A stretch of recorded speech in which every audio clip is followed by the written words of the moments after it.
MBBS in just 16 lakhs. Kyrgyzstan, Central America, Russia, Georgia. Orbit Global Education.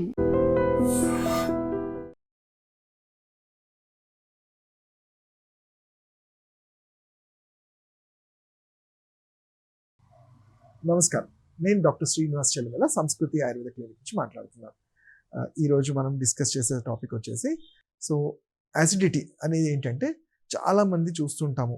ఇతరత్ర ఏ జబ్బులు ఉన్నా కానీ కామన్గా చెప్పేది డాక్టర్ నాకు తినగానే తేన్పుల్లాగా వస్తున్నాయి, లేకపోతే కడుపు ఉబ్బరంగా ఉంది, అది ఇంకొన్నిసార్లు మోషన్ సరిగ్గా అవ్వట్లేదు అంటారు. అంటే మీరు చూసుకుంటే ఈ గ్యాస్ట్రిక్ ప్రాబ్లం అనేది ఉట్టి పేరుకు ఏదో గ్యాసెస్ అని కాదు, ఇతరత్ర ప్రాబ్లమ్స్ లైక్ కాన్స్టిపేషన్, మలబద్ధకంలో కూడా చూస్తాము. పైల్స్, ఇలాంటి పైల్స్ అంటే అర్షమూలలు, ఇలాంటి కండిషన్స్లో కూడా చూస్తుంటాము. ఇంకా క్రానిక్ కేసెస్, క్రానిక్ డైవర్టికులైటిస్ అంటాం, ఇంటెస్టైన్స్లో ఇన్ఫెక్షన్స్, ఇలాంటి కండిషన్స్లో కూడా కామన్గా గ్యాస్ట్రైటిస్ అని చూస్తాం. అంటే మన శరీరం తీసుకునే ఫుడ్ని సరిగ్గా డైజెస్ట్ చేసుకున్నప్పుడు ఆ గ్యాసెస్ అన్నీ అక్కడ కలెక్ట్ అయ్యి ప్రతి ఆర్గాన్ మీద, ఎందుకంటే మన పొట్టలోనే మన ప్రతి విజరల్ ఆర్గాన్స్ అన్నీ ఉంటాయి, లివర్, కిడ్నీస్, స్టమక్, ఇవన్నీ కూడా ఉండి అక్కడ గ్యాసెస్ ఫామ్ అయ్యి వాటి మీద ఒత్తిడి పెంచి అది ఇతరత్ర జబ్బులకి కారణమయ్యే ఛాన్సెస్ ఉంటాయి. కాబట్టి అసలు ఈ గ్యాస్ ఎలా ఫామ్ అవుతుందో తెలుసుకోవాలి.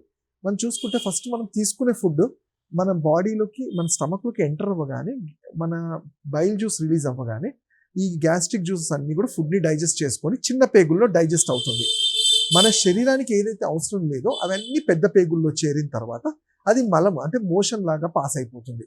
బట్ ఎప్పుడైతే మనిషి టైంకి ఫుడ్ తీసుకోకపోవడము, ఆ సరైన టైంకి చాలా ఎక్కువగా బాడీని డైజెస్ట్ చేసుకునే ఫుడ్స్, అంటే టైం ఎక్కువ డైజెస్ట్ తీసుకునే foods like non veg items కానివ్వండి, ఆల్కహాల్, చాట్ కానీ, బేక్డ్ ఐటమ్స్, బయట ఈ ఫాస్ట్ ఫుడ్, ఇవన్నీ కూడా ఏమవుతుంటే ఈ స్టమక్ మీద ఒత్తిడి పెంచేస్తాయి, గ్యాస్ట్రిక్ జ్యూసెస్ని డిజాల్వ్ చేస్తాయి. అంటే వాటి మీద ఒత్తిడి పెంచి వాటి పనిని తగ్గించే ఫుడ్స్ తీసుకోవటం వల్ల. అండ్ లేట్ నైట్స్, ఎందుకంటే మనము ఎంత ఎర్లీగా ఫుడ్ మనం తీసుకుంటే 6:30, 7:30 లోపల ఫుడ్ తీసుకుంటే 10 o'clock అనేది మన డైజెస్ట్ అయ్యే టైం, అది లివర్ అనేది మన ఫుడ్ని డైజెస్ట్ చేసుకునే టైం. ఆ టైంలో దాని మీద ఒత్తిడి పెట్టకుండా ఉంటే ఫుడ్ అనేది ఈజీగా డైజెస్ట్ అవుతుంది. సో నేను చెప్పిన ఈ కారణాలన్నీ, అంటే ఇర్రెగ్యులర్ టైం ఫుడ్స్ కానివ్వండి, ఎక్కువ ఫుడ్ టైం డైజెస్ట్ తీసుకునే time foods like non veg items, ఇవన్నీ అవాయిడ్ చేసుకొని రెగ్యులర్ ఎక్సర్సైజెస్, నార్మల్ ఒక 10-15 వర్కౌట్స్ చేయటం వల్ల, 10 minutes వర్కౌట్స్ చేయటం వల్ల కూడా మన మెటబాలిజం కరెక్ట్గా ఉండి తీసుకునే ఫుడ్ బాడీ అబ్జర్వ్ చేసుకోవడానికి వీలవుతుంది. ఇవి కాని పక్షంలోనే ఈ గ్యాస్ట్రిక్ జ్యూసెస్ అన్నీ ఫామ్ అయిపోయి కొంత సందర్భం లక్షణాలు చూస్తే ఏంటంటే పైకి ఎగదన్నుతుంటాయి, గ్యాసెస్ ఫాటింగ్ అంటాము, గ్యాసెస్ రిలీజ్ అవుతుంటాయి. కొంతమందిలో ఛాతీలో పెయిన్ఫుల్ లాగా ఉంటుంది. దీనివల్ల ఏంటంటే వాళ్ళకి ఏదో హార్ట్ ప్రాబ్లం లాగా కూడా చాలాసార్లు కంగారు పడిపోతుంటారు. సో ఈ లక్షణాలే కాకుండా ఒక్కొక్కసారి గొంతులో మంట లాంటిది ఉంటుంది, అంటే అదేదో కఫానికి సంబంధించి అనుకుంటారు, కానీ అది కూడా పైత్య లక్షణాల్లో ఒక లక్షణం ఏంటంటే ఎప్పుడు గొంతులో మంటలాగా ఉండటము, ఈవెన్ ముక్కులో సైనస్ కూడా ఒక్కొక్కసారి మంట అనిపించడము, ఇవన్నీ చూస్తుంటాం. దానికి మనం లక్షణాలు తెలుసుకున్నాము. మరి ఎవరికి వస్తుంది అంటే ఎవరైతే సరిగ్గా టైంకి ఫుడ్ తీసుకోకుండా, సరైన ఫైబర్ ఫుడ్ లేకుండా, అంటే మన ఫుడ్లో ఈ ఫ్రూట్స్ కానీ వెజిటబుల్స్ యాడ్ చేయటం వల్ల ఆ గ్యాసెస్ని రిలీవ్ చేయడానికి హెల్ప్ అవుతుంది. సో ఎవరైతే చేయరో వీళ్ళందరిలో మనం చూస్తున్నాము.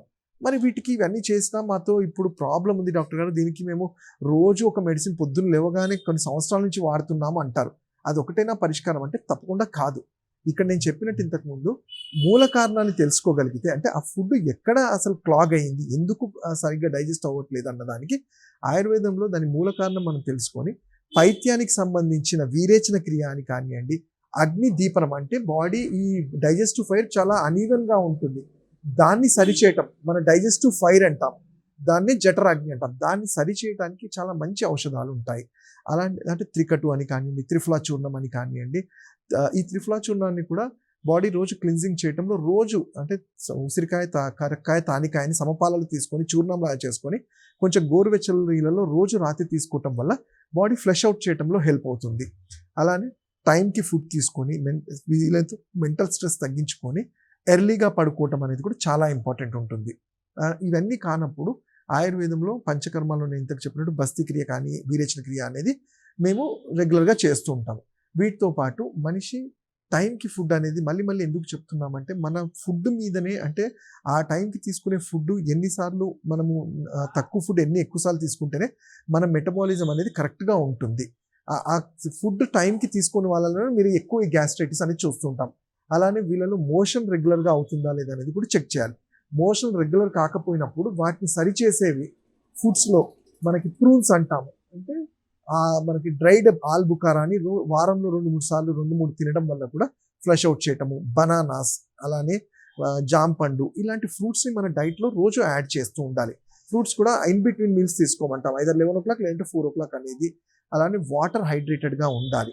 వీటితో పాటు మీరు నేను చెప్పిన ఔషధాలని ఒక పద్ధతి ప్రకారం తీసుకోగలిగితే ఎంత గ్యాస్ట్రైటిస్ దాని రిలేటెడ్ ప్రాబ్లమ్స్ ఉన్నా కానీ కంట్రోల్ అవుతాయి. ఒబేసిటీ, అదే అధిక బరువు అంటాం. అండ్ దాంట్లో ఎస్పెషల్లీ ఈ టమ్మీ ఫ్యాట్ గురించి తెలుసుకుందాం. అసలు అధిక బరువు అంటేనే మన పేరులోనే ఉంది, మన శరీరానికి కావాల్సిన దానికన్నా ఎక్కువ ఉండటం వల్ల దాన్ని అధిక బరువు అంటాం. మనం తెలుగులో అనుకుంటాం ఏదైనా అతివృష్టి అనావృష్టి అంటాం. మన శరీరానికి కావాల్సిన దానికన్నా ఎక్కువ ఉన్నా అదేదో మంచిదని కాదు, తప్పకుండా దానివల్ల కూడా హామ్ జరుగుతుంది. అండ్ ఈ అధిక బరువు వల్ల మనం చూసుకుంటే చాలా మటుకు అన్ని వ్యాధులకి ఇది చాలా మెయిన్ కారణం. అంటే మన శరీరంలో ఫ్యాట్ అవసరము, కొవ్వు కావాల్సిందే, కానీ అది ఎక్కువ అయినప్పుడు ప్రతి ఆర్గాన్ మీద అది చేరిపోతుంది. అంటే మనం చూసుకుంటే ఫ్యాటీ లివర్ అంటాం. లివర్ మనది ఎంత బాగా ఉంటే మన జీవక్రియ, మన మెటబాలిజం అంత బాగా ఉండి డిసీజెస్ నుంచి మనము రెసిస్టెన్స్ ఉంటుంది. మరి ఆ లివర్ మీదే ఈ ఫ్యాట్ పేరుకపోవటము. నాట్ ఓన్లీ లివర్, మీరు చూస్తే ఆడవాళ్ళలో ఫైబ్రాయిడ్స్ అంటాము, అంటే యుట్రస్ మీద కూడా ఫ్యాట్ పేరుకుపోయి అవి గడ్డల్లాగా అవ్వటము చూస్తుంటాము. అలానే ప్రతి ఆర్గాన్ మీద, ఏ ఆర్గాన్ మీద కూడా ఫ్యాట్ చేరిపోవటం వల్ల అది చేయాల్సిన పని ఒత్తిడి వల్ల చేయాల్సి వస్తుంది. దానివల్ల ఇతరత్ర వ్యాధులన్నీ కూడా చూస్తుంటాం. మనం చూసుకుంటే బ్లడ్లో అది ఈ ఫ్యాట్ ఎక్కువ అయిపోతే దాన్ని కొలెస్ట్రాల్ అంటాము. ఆ కొలెస్ట్రాల్ ఎక్కువ అవటం వల్ల మనకి హార్ట్లో కావాల్సిన బ్లడ్ పంపింగ్ తగ్గిపోయి హార్ట్ అటాక్ అలాంటివి కూడా చూస్తుంటాం. సో అంత ఇంపార్టెన్స్ ఈ కొవ్వుకు ఉంటుంది. అలా అని చెప్పేసి ఓవర్గా మనము మీరు చూస్తే 2 రకాల వాళ్ళు ఉంటారు. ఫ్యాట్ అధిక బరువు ఉంది అనగానే మనం బరువు పెరిగామనగానే ఫస్ట్ ఫుడ్ ఆపేస్తారు, అంటే తినడం ఆపేస్తారు. తినడం ఆపేయడం వల్ల ఇక్కడ జరిగేది ఏంటంటే మంచి జరిగే కన్నా చాలా ఎక్కువ నష్టమే ఉంటుంది. ఎందుకంటే ఫ్యాట్ మనకి ఎంత కావాలో అంత ఉండాలి కాబట్టి మనం ఫుడ్ ద్వారానే అది వస్తుంది. బట్ ఇక్కడ ఏమవుతుంది, ఆ ఫ్యాట్ని తగ్గించే ప్రాసెస్లో మిగతా న్యూట్రియంట్స్ని మనం ఆపేస్తే, అంటే నేను ఫుడ్ అసలు ఏమీ తీసుకోను అంటే మనకు కావాల్సిన మిగతా న్యూట్రియంట్స్ అన్నీ కూడా మన బాడీకి రీచ్ అవ్వక వీక్నెస్ అనేది చూస్తుంటాం. అలానే ఇంకొక కండిషన్ ఏంటంటే హీమోగ్లోబిన్ తగ్గిపోతుంది. అంటే బ్లడ్లో హీమోగ్లోబిన్ తగ్గిపోయి వాటర్ పర్సంటేజ్ ఎక్కువ పెరుగుతుంది. ఈ వాటర్ పర్సంటేజ్ పెరిగినప్పుడు బాడీ బ్లోనప్ అవుతుంది.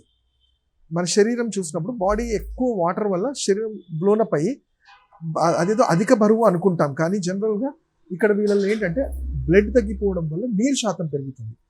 అలాంటి వాళ్ళలో ఈ డైట్ చేయటం వల్ల ఇంకా వీక్నెస్ అనేది ఎక్కువ చూస్తుంటాం. సో అందుకని ప్రాపర్గా ఆ ఒబేసిటీ గురించి మీరు అన్నప్పుడు మీ సొంత నిర్ణయాలు కాకుండా, అంటే ఫుడ్ ఆపేస్తేనే మనం లావు తగ్గిపోతాం అనేది కాదు.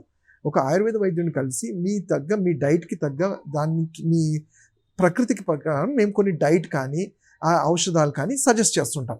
సో ఇక్కడ మనం అధిక బరువు రావడానికి కారణాలు చూసుకుంటే ఏంటంటే, ఒకటి మెటబాలిజం అంటాం. అంటే బాడీలో ఎస్పెషల్లీ ఆడవాళ్ళను చూసుకుంటే హార్మోనల్ ఇంబ్యాలెన్స్, పీసీఓఎస్ కానివ్వండి, థైరాయిడ్ కానీ ఇలాంటి వాటిలలో చూస్తుంటాము.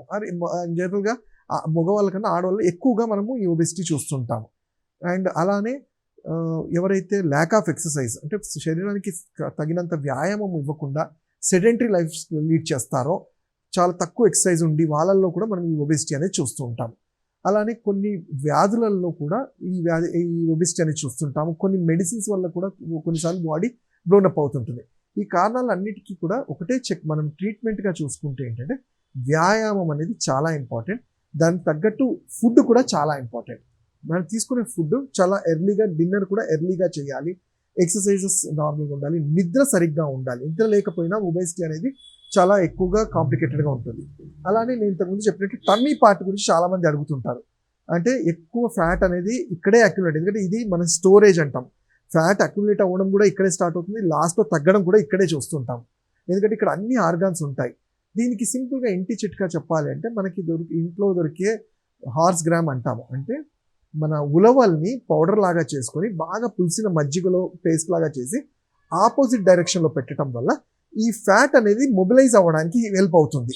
అలానే ఇక్కడ ఇంకొక అపోహ ఏముంటుంది అంటే, ఒక 10 kilos నేను ఏదో మెడిసిన్ వల్ల తగ్గిపోతే చాలా బెటర్ అనుకుంటే చాలా డేంజర్ అది. యాజ్ ఏ ఆయుర్వేద వైద్యుడిగా మేము ఎప్పుడైనా కానీ మీ బాడీ మెటబాలిక్ ప్రకారం మీ వెయిట్ ఎంత తగ్గాలో అంతే తగ్గాలి. మీరు చూసుకుంటే 10 kilos మీరు ఒక 1 monthలో తగ్గారంటే ఫ్యాట్ ఒకటే కాదు, దాంట్లో ఉండే ఎలక్ట్రోలైట్స్, సోడియం, పొటాషియం, క్లోరైడ్ ఇవన్నీ కూడా మీ బాడీలో నుంచి బాడీకి ఎవాపరేట్ అయిపోయాయి. అంటే మనకు కావాల్సిన పోషకాలు కూడా బాడీ నుంచి వెళ్ళిపోతుంటాయి.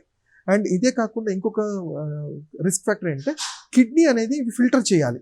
సో మనం దాని మీద అతిగా ఒత్తిడి ఇవ్వడం వల్ల ఈ కిడ్నీ లివర్ మీద కూడా ప్రెషర్ ఉంటుంది. సో అందుకనే మీ సొంత నిర్ణయం కాకుండా డాక్టర్ని, ఆయుర్వేద వైద్యుని కలిసిన తర్వాత మీ బాడీకి తగ్గట్టు ఎంత వెయిట్ లాస్ అవ్వాలో మనం ప్లాన్ చేసుకొని, నేను చెప్పినట్టు సింపుల్ ఔషధాలు, వీటికి చాలా హై అవసరం కాదు, మనకి ఇంట్లో మేము చెప్పే సింపుల్ ఔషధం వరణాది కషాయం అని కానివ్వండి, గుగ్గులు తిక్తిక కషాయము, త్రిఫలా చూర్ణము, మేధోహర గుగ్గులు, ఇలాంటివి మీ బాడీకి తగ్గట్టు మేము ఔషధాలు, అలానే ఆయుర్వేదిక్ పంచకర్మలు, పూర్వకర్మ ట్రీట్మెంట్స్, ఉద్వర్తనము, అభ్యంగనము, ఇవన్నీ చేయటం వల్ల ఈ ఫాలికల్స్లో ఎస్పెషల్లీ స్కిన్ కింద ఉండే ఈ ఫ్యాట్ అనేది మొబిలైజ్ అయ్యి మన బాడీ అనేది న్యాచురల్గానే వాటిని క్లీన్స్ చేసుకుంటూ మన బాడీ ష్రింక్ అవ్వడం స్టార్ట్ అవుతుంది. ఇంకోటి మేము చేసే ఈ థెరపీస్ వల్ల ఏంటంటే ఎప్పుడైతే బాడీ ఫ్యాట్ తగ్గుతూ వస్తుందో స్కిన్ సాగి అవ్వకుండా ఈ ఆయిల్స్ అనేవి ఆ ఇంటాక్ట్నెస్ని మనం హెల్ప్ చేయడానికి అవుతుంది. సో ఇంకా వీటి గురించి మీరు తెలుసుకోవాలి అంటే మీరు తప్పకుండా నా క్లినిక్స్లో వచ్చి కలవచ్చు. నా నంబర్ 7658909501. Thank you.